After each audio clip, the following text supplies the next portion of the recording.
Former South Carolina Governor Nikki Haley has announced that she's exiting the Republican presidential race and urged presumptuous nominee Donald Trump to earn the support of voters who backed her. During her address at Charleston, South Carolina, she stated, and I quote, "The time has now come to suspend my campaign. I said I wanted Americans to have their voices heard. I have done that.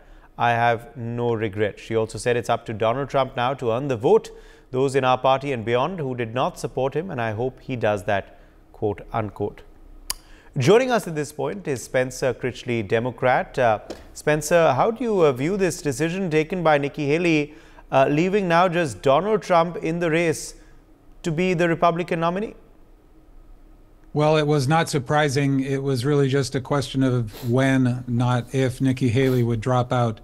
And she had promised only to stay in the contest through Super Tuesday. She did that. I think the results were a little worse than she expected. I know she must have expected to lose widely, of course. I think she suffered a worse loss than even she expected.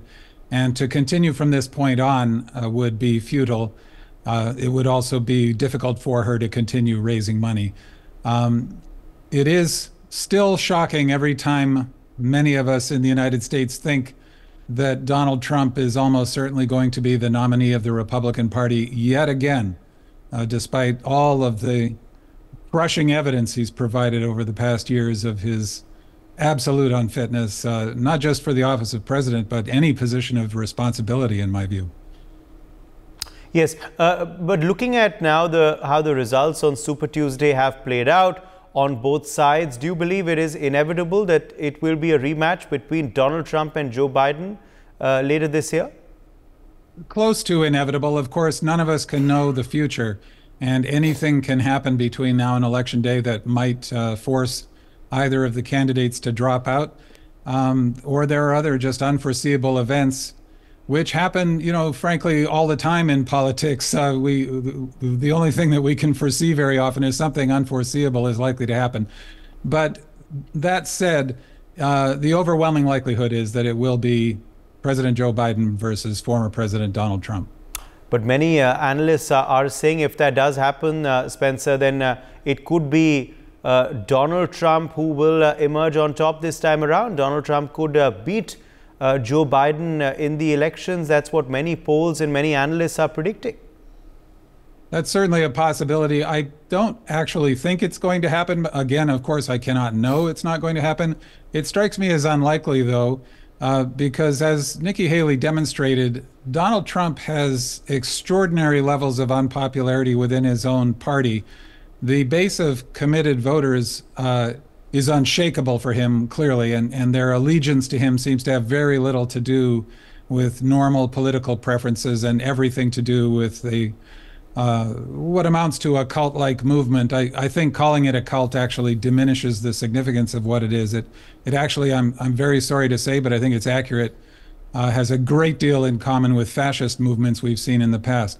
But that said, the very character that makes him attractive to those most committed supporters makes him repellent to many other people, including many Republicans. And as exit polls showed with the recent primaries featuring Nikki Haley against Trump, there are many Nikki Haley voters saying they will never vote for Trump.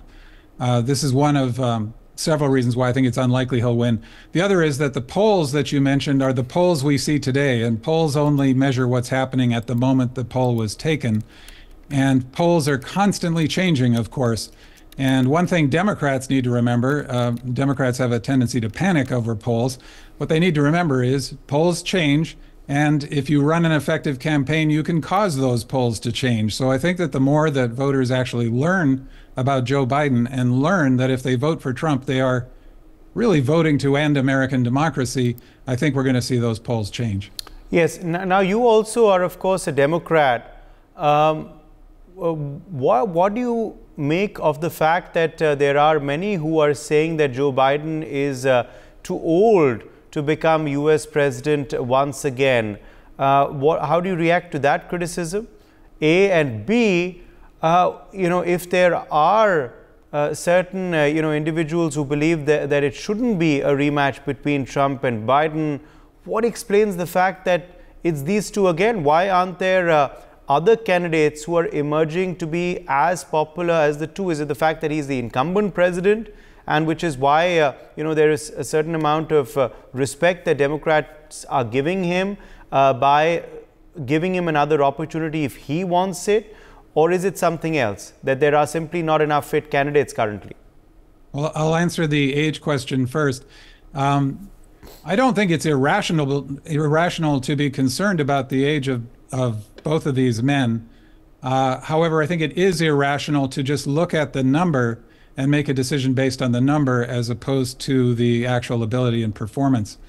And by all evidence, Joe Biden is one of the most successful and effective presidents in American history, and that's not an exaggeration. If you look at his accomplishments, people have to go back at least 50 years to somebody like Lyndon Johnson during his peak to find somebody who was able to accomplish as much as Joe Biden has. And these are extremely complex issues he's dealing with around the world. So, as I say, one can seize on the bare number or look at the performance. And then alternatively, if you look at the only slightly younger Donald Trump, he was already, I think, clearly impaired in many ways, most importantly, morally impaired. And now he's obviously showing signs of serious cognitive decline, slurring his speech and mashing up words.